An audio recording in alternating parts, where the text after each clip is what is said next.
How did you kind of try to find the way offensively through this? It seemed like kind of. I mean, well, my God, when we didn't turn the ball over, we shot the lights out. We were shooting 60 from the field, 70 from three at halftime, and had 15 turnovers. And we're just, we're going places where there's nowhere to go, and it's it's on us, and they're just bad decisions. And at that point in time, we deserved to turn the ball over because they're just not smart plays, So when we space and we make the extra pass and we, trust that it might come back to us, then we're good. We're really good. So, yeah. You've made this a talking point all season, really, with them. Like, what do you think is not sinking in right now at that? I mean, it's, I think everyone's a little, at times too worried about getting their own offense going. And I mean, Ant had a hot start, so we got to ride that hot start. But then when that hot start's over, then you got to start making plays.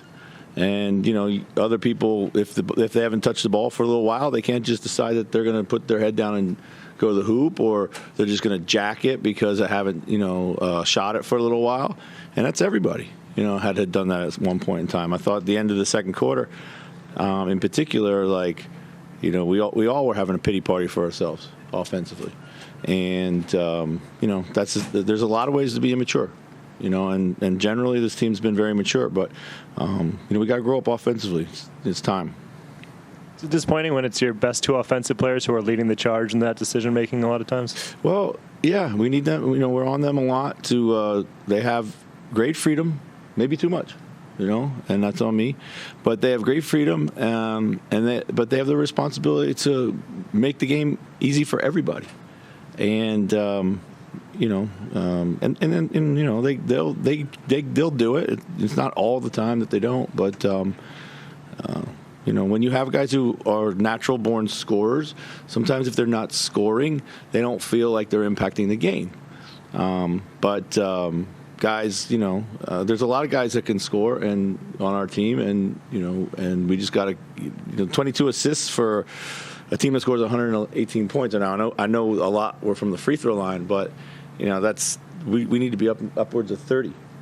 So yeah, we got a lot of work to do on the offensive end. So Rudy was perfect from the field, but do you feel like in this matchup there was something left on the table there, maybe for him? No, not really. I mean, the way they were switching and holding and wrestling and jamming up all of his rolls, like it was tough to get him, freed up, rolling down the paint.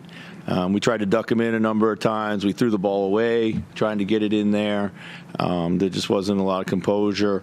But yeah, no, I mean, he got, he was really good from the free throw line.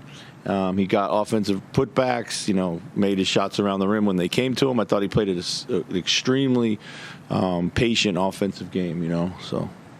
I was going to ask about that too. I mean, he has these games from time to time where it's misses one or no shots. I mean, when maybe you do have the turnovers and other things going on, is there like a buoyancy to Rudy's kind of repeatable and efficient offense there? Well, it's repeatable and efficient because most of it, happens around the offensive glass or, a drive and a layoff to him or something like that.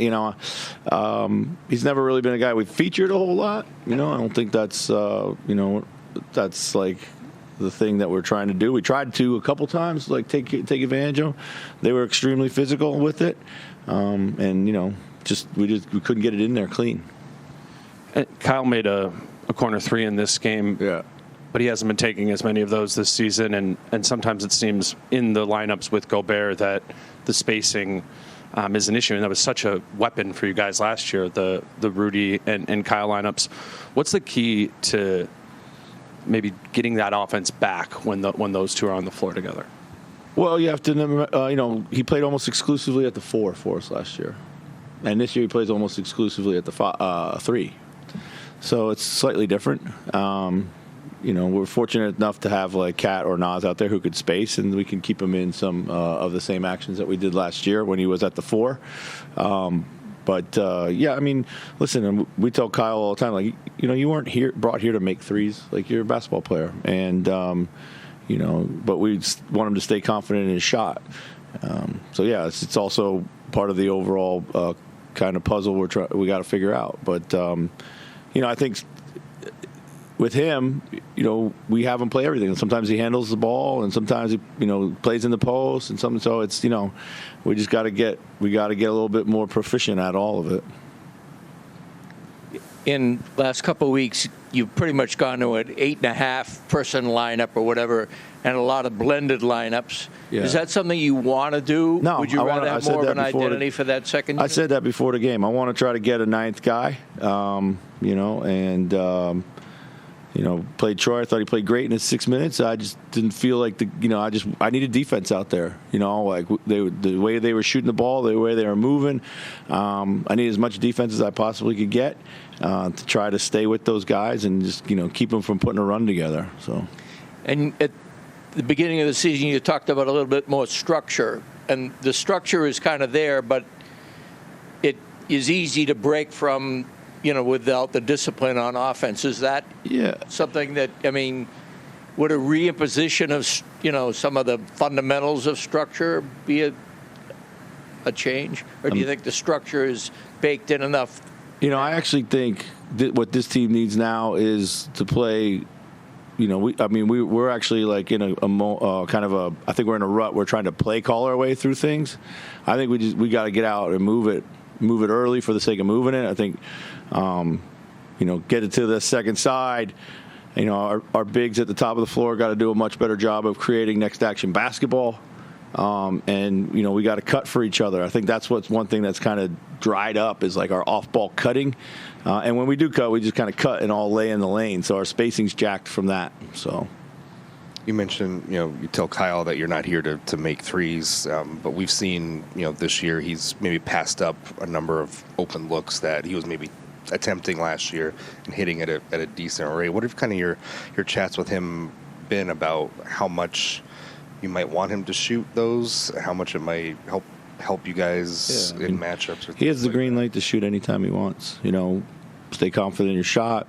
Put it up whenever you feel confident. If he doesn't feel confident in taking his shot, then I don't want him just to shoot it just for the sake of shooting it. But I think he's trying to drive and make another play a lot of times. Get to the heart of the defense. That's desperately needed in our offense because he's going to make the right play 9 out of 10 times.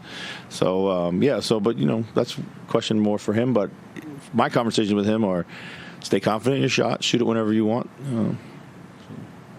Any comments defensively tonight? We weren't great. We found moments where we were good. Obviously they got a little separation in their split game, and those guys can really shoot the ball. So I liked our physicality in the second half. I didn't care for it so much in the first half. We had to really match this small lineup tonight just with the way that they were shooting it. So.